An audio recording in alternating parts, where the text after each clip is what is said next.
పరీక్ష పైన ఒక చర్చ జరుగుతుంది. బీహార్లో అదేవిధంగా గుజరాత్ రాష్ట్రంలో ఈ రెండు కూడా ఎన్డీఏ పరిపాలించినటువంటి రాష్ట్రాలు. ఈ రాష్ట్రాల్లో నీట్ ప్రశ్నపత్రం 30 లక్షల రూపాయలకు అమ్ముకున్నారనేది ఈరోజు ప్రభుత్వమే చెప్తుంది, కేంద్ర ప్రభుత్వం. మరి దురదృష్టవశాత్తు మరి అక్కడికే పరిమితమైంది అనుకోవడం లేదు. చాలా రాష్ట్రాల్లో ఈ పేపర్ లీక్ అయి కోట్లాది రూపాయల చేతులు మారినట్టు కూడా చెప్తున్నారు.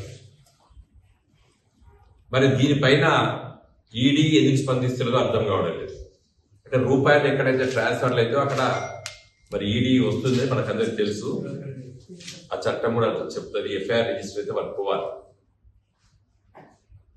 ఈ అవినీతి జరిగినప్పటికీ కూడా కేంద్ర ప్రభుత్వం ఇప్పటివరకు స్పందించలేదు. మోడీ గారి ప్రభుత్వము స్పందించలేదు ఇప్పటివరకు కూడా. చిన్నారులు 12వ తరగతి పాస్ అయి పరీక్ష రాసినటువంటి లక్షలాది మంది విద్యార్థుల తల్లిదండ్రులు బాధపడుతున్నారు. మా పిల్లలకు అడ్మిషన్స్ ఈ సంవత్సరం జరుగుతాయా, జరిగాయా? ఇదంతా కూడా మరి ఒక పెద్ద ఆవేదన కలిగిస్తుంది తల్లిదండ్రులకు. తెలంగాణ రాష్ట్రంలో చాలా మంది తల్లిదండ్రులు ఆవేదన వ్యక్తపరుస్తున్నారు. మరి నిన్న మొన్న జరుగుతున్నటువంటి సంఘటనలు, విద్యార్థి సంఘాలు ఈ రోజు కూడా పెద్ద ఎత్తున ధర్నాలు చేస్తున్నారు. మరి ఈ ఇష్యూ పైన నేను కొంత లోతుగా పరిశీలించి చర్చించినప్పుడు పరీక్ష పత్రము లీకేజ్ అనేది ఒక సమస్య.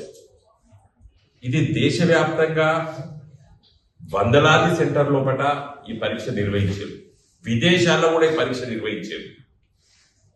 మరి గత చాలా సంవత్సరాల నుంచి కూడా ఇలాంటి లీకేజ్ జరిగి ఉండొచ్చు అని కూడా చాలా మంది ప్రొఫెసర్లు, లెక్చరర్లు చెప్తున్నారు. నేను నిన్న మరి మన దగ్గర తెలంగాణ రాష్ట్రంలో ఉన్నటువంటి మెడికల్ కాలేజ్, ప్రభుత్వ మెడికల్ కాలేజీలో ప్రొఫెసర్లు, రిటైర్ అయిన ప్రొఫెసర్లు,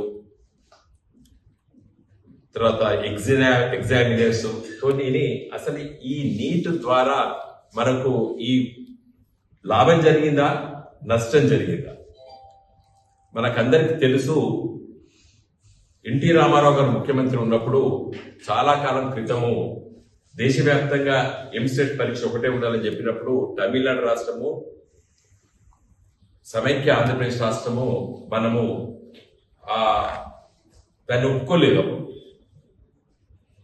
తదనంతరము సుప్రీంకోర్టు తీర్పిచ్చింది, అన్ని రాష్ట్రాలు కంపల్సరిగా ఉండాలన్నప్పుడు మరి రెండు తెలుగు రాష్ట్రాలు, ఆంధ్రప్రదేశ్ రాష్ట్రము, తెలంగాణ రాష్ట్రము 2017లో నుండి దీంట్లో ఉన్నాయి. అసలు ఎన్ని అడ్మిషన్స్ ఏంది అని చెప్పి నిన్న పరిశీలిస్తే మన తెలంగాణ రాష్ట్రంలో పీజీ అడ్మిషన్స్ ఉన్నటువంటి కాలేజీలు 10 ఉన్నాయి. ప్రభుత్వ మెడికల్ కాలేజీలు 1267 సీట్లు ఉన్నాయి, పీజీ సీట్లు. 50% సీట్లు ఆల్ ఇండియా కోటాకు ఉంటాయి పీజీ సీట్లు, 50% తెలంగాణ రాష్ట్రం. 621 సీట్లు పీజీ సీట్లు ఆల్ ఇండియా కోటాకు పోయినప్పుడు వివిధ రాష్ట్రాల్లో ఉన్నటువంటి విద్యార్థులు మన దగ్గరికి వచ్చి జాయిన్ అవుతున్నారు. మరి మన దగ్గర పిల్లలు కూడా ఆల్ ఇండియా కోటాలో సీట్లు వచ్చినప్పుడు కూడా పోవడానికి జరుపుతున్నారు. ఎక్కడో మారుమూల సాంబాల్పూర్, లేకపోతే ఒరిస్సాలో ఎక్కడో మారుమూల జిల్లా కేంద్రంలో, లేకపోతే ఉత్తరప్రదేశ్లో ఎక్కడో మారుమూల జిల్లాలో, ఎక్కడో మహారాష్ట్రలో ఒక మారుమూల జిల్లాలో అడ్మిషన్ వచ్చినప్పుడు మన పిల్లలు పోవడం లేదు. మరి సైకాలజీయా? వివిధ రాష్ట్రాల్లో ఉన్నటువంటి విద్యార్థులు మన దగ్గరికి వచ్చి జాయిన్ అవుతున్నారు. మరి మన దగ్గర పిల్లలు కూడా ఆల్ ఇండియా కోటాలో సీట్లు వచ్చినప్పుడు కూడా పోవడానికి జరుపుతున్నారు. ఎక్కడో మారుమూల సాంబాల్పూర్, లేకపోతే ఒరిస్సాలో ఎక్కడో మారుమూల జిల్లా కేంద్రంలో, లేకపోతే ఉత్తరప్రదేశ్లో ఎక్కడో మారుమూల జిల్లాలో, ఎక్కడో మహారాష్ట్రలో ఒక మారుమూల జిల్లాలో అడ్మిషన్ వచ్చినప్పుడు మన పిల్లలు పోవడం లేదు. మరి సైకాలజీయా? లేకపోతే వేరే రాష్ట్రాల్లో చదువుకోవడానికి జరుపుతున్నారా? ఏదో కారణం పోవడం లేదు సార్ అని చెప్పి కూడా కొంతమంది ప్రొఫెసర్స్ లెక్చరర్స్ తల్లిదండ్రులు కూడా చెప్తున్నారు. మరి UG admissions, under graduate admissions MBBS వచ్చారు కేవలం 15% మనం ఆల్ ఇండియా కోటాకు పోతాయి. మరి అప్పుడు కూడా మన దగ్గర ప్రభుత్వ మెడికల్ కాలేజీలో 3,817 సీట్లుంటే 519 సీట్లు ఎంబీబీఎస్ సీట్లు ఆల్ ఇండియా కోటాకు పోతే 519 మంది వేరే రాష్ట్రాలలో వచ్చి జాయిన్ అవుతున్నారు. ముఖ్యంగా ఆంధ్రప్రదేశ్ రాష్ట్రం నుంచి మన దగ్గర Osmania medical college, Gandhi medical college, Kakatiya medical college అంటే కొంచెం ప్రౌడ్గా ఫీల్ అయింది ఇట్లా అడ్మిషన్స్ తీసుకుంటున్నారు. మన పిల్లలకి మరి వేరే రాష్ట్రాల్లో కూడా ఎంబీబీఎస్ సీట్లకు పోవాలంటే పిల్లలు పోవడం లేదు, చాలా మంది జాయిన్ కావడం లేదని చెప్తున్నారు. మరి వాళ్ళు ఇక్కడనే సెకండ్ లిస్ట్ థర్డ్ లిస్ట్ ఇక్కడనే అడ్మిషన్స్ తీసుకుంటున్నారు. దీనివల్ల అడ్వాంటేజెస్ ఉన్నాయి, డిసడ్వాంటేజెస్ ఉన్నాయి కూడా కొంతమంది మేధావి వర్గాలు ముఖ్యంగా మెడికల్ ఫీల్డ్ లో ఉన్నటువంటి ప్రొఫెసర్స్ చెప్తున్నారు.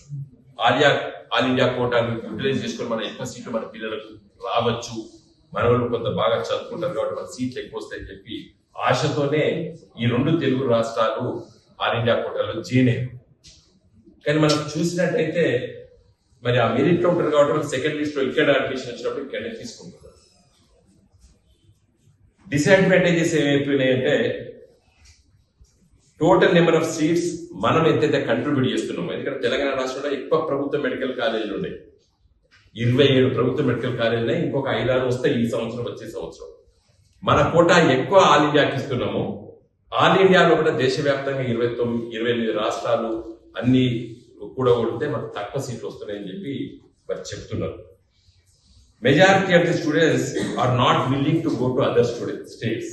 నేను ఇంతమంది చెప్పినాను, మనం పోవడం లేదు, ఆ సైకాలజీ ఏదో చెప్పలేదు, తల్లిదండ్రుల ఆసక్తి లేకపోవడం.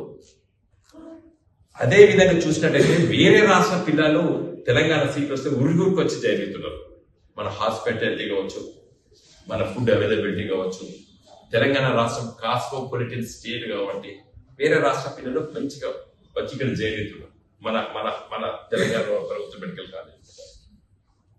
అయితే ఇంకొక డిసడ్వాంటేజ్ ఏముంది, మనకు ఈ ప్రెసిడెన్షియల్ ఆర్డర్ వల్ల దానివల్ల గత 4 సంవత్సరాలు తెలంగాణ రాష్ట్రంలో చదువుకుంటేనే నువ్వు ఇక్కడ లోకల్ అయితే పీజీ అడ్మిషన్స్, మన పిల్లవాడు ఎంబీబీఎస్ సీట్ కోసమో విజయవాడలో సీట్ వచ్చినా, మహారాష్ట్రలో సీట్ వచ్చినా, లేకపోతే నాగ్పూర్లో సీట్ వచ్చినా, ఒరిస్సాలో సీట్ వచ్చినా 4.5 ఏళ్ళు అక్కడ చదివితే మన తెలంగాణకు వచ్చేసరికి 4 లోకల్ అయిపోతాడు. తెలంగాణ బిడ్డ వేరే రాష్ట్రంలో ఎంబీబీఎస్ చదివితే మన రాష్ట్రానికి వచ్చేసరికి 4 లోకల్ అవుతాడు. అక్కడ 4 లోకల్ అవుతాడు, ఇక్కడ 4 లోకల్ అవుతాడు. కాబట్టి అందుకోసం మన పిల్లలు పోవడం లేదు. సెకండ్ లిస్ట్ లో వచ్చినప్పుడు ఇక్కడనే చేరేది. ఉస్మానియా రాకపోతే, మెడికల్ కాలేజ్ రాకపోతే వేరే జిల్లాలో అడ్మిషన్ వచ్చినప్పుడు తీసుకుంటున్నాడు.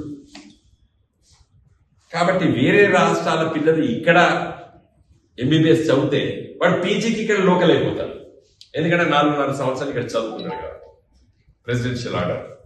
కాబట్టి నా ఉద్దేశం, నాకు ఒక ఖచ్చితమైన అభిప్రాయంతో నేను చెప్తలేదు. నేను రేవంత్ రెడ్డి గారిని, మన గౌరవ ముఖ్యమంత్రి గారిని, అదేవిధంగా మన ఆరోగ్య శాఖ మంత్రి రాజనరసింహ గారిని నేను కోరేది ఏంటంటే ఒక ఎక్స్పర్ట్ కమిటీని మీరు దీని మీద వేయండి. Medical college, university vice chancellor, అదే మన తెలంగాణ పిల్లల భవిష్యత్ కోసము దీనిపైన మరి మంచి జరుగుతుందా, చెడు జరుగుతుందా, మనం ఈ ఆల్ ఇండియా కోటా ఉండడం మంచిదా, మంచిది కాదా, దానిపైన ఒక ఎక్స్పర్ట్ కమిటీని వేయాలని చెప్పి నేను గౌరవ ముఖ్యమంత్రి రేవంత్ రెడ్డి గారిని, అదేవిధంగా మన ఆరోగ్య శాఖ మంత్రి రాజనరసింహ గారిని నేను కోరుతున్నాను. మరి మంచి ఎక్స్పర్ట్స్ ఉన్నారు మన మన తెలంగాణ రాష్ట్రంలో కూడా. మనకు ఒక ఎక్స్క్లూజివ్ యూనివర్సిటీ ఉంది, Kaloji university of medical sciences, university of medical sciences. కాబట్టి వాళ్ళను దాంట్లో మరి ఒక 2 లాయర్స్ కూడా దీనిపైన చాలా లిటిగేషన్ లో కూడా పార్టిసిపేట్ చేసిన సీనియర్ అడ్వకేట్స్ ఉన్నారు. వాళ్ళందరి అభిప్రాయం కూడా తీసుకొని మనకు మంచిదా, మన పిల్లలకు నష్టం జరుగుతుందా, దానిపైన నిర్ణయం తీసుకోవాలని చెప్పి నేను కోరుతున్నాను. తమిళనాడు వాళ్ళు నీట్ వ్యతిరేకిస్తున్నారు, నీట్ ఉండకూడదు, ఏ రాష్ట్రానికి ఆ రాష్ట్రాన్ని అడ్మిషన్ చేసుకోవాలని చెప్పి అదే ఇప్పుడు డిమాండ్స్ వచ్చినాయి. తమిళనాడు అన్నారు, ఇప్పుడు మన పిల్లలు కూడా ఇలా వివిధ రాజకీయ పార్టీలకు సంబంధించినటువంటి విద్యార్థి సంఘాలన్నీ కూడా ఇలా వ్యతిరేకిస్తూ రోడ్లపైన నినాదాలు చేస్తున్నారు. వాళ్ళందరూ కూడా మేము మద్దతు ఇస్తాం. అందుకోసమే కేవలము నీటు పరీక్ష లీకేజ్ వరకే ఆగకుండా దీనిపైన ఒక సమగ్రమైనటువంటి అభిప్రాయానికి వద్దాం.